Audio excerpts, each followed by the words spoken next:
lesson, and since you said you played the piano, what motivated you to start playing the piano right after you came home from school?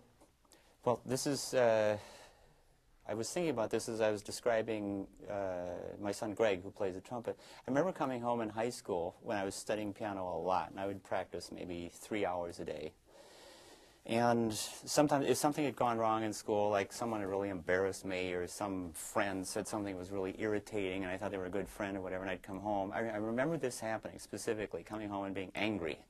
And I knew I had to practice because we always, my brothers and I practiced an hour a day in the morning before going to school, and then we usually tried to get 2 hours in before the end of the day after school. So if you didn't get an hour in right after school, you were kind of messed up because it meant you had to practice 2 hours at the end of the day, and by then you were tired. So sometimes I come home from school, be really irritated or mad about something, and I always started by practicing scales and arpeggios and all the little exercises you're supposed to do.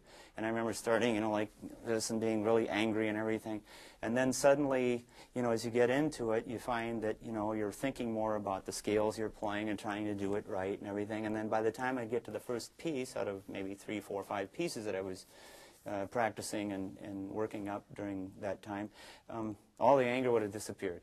Suddenly you're a transformed individual. And I think this is, you know, yeah, music is great to make a living at. Music is great to perform. It's great that you can do things that other people enjoy, and they buy tickets to come and hear, and that, you know, moms and dads are thrilled, and aunts and uncles think it's really cool. But, you know, what does music do for you personally, for any one of us as you're playing?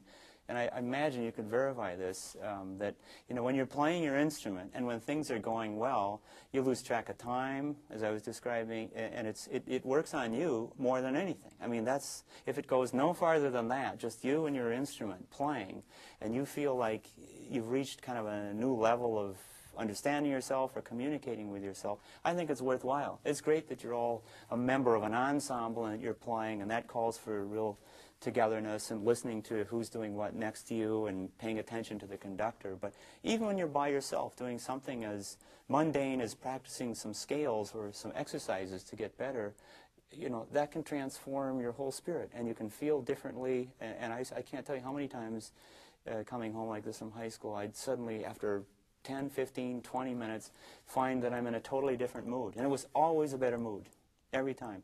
I never would play and, you know, find that now it's going downhill and I'm, you know, feeling angry again or upset about something. Music always has that power to totally transform our mood and our feelings about our own selves, which I think is one of the great powers of music.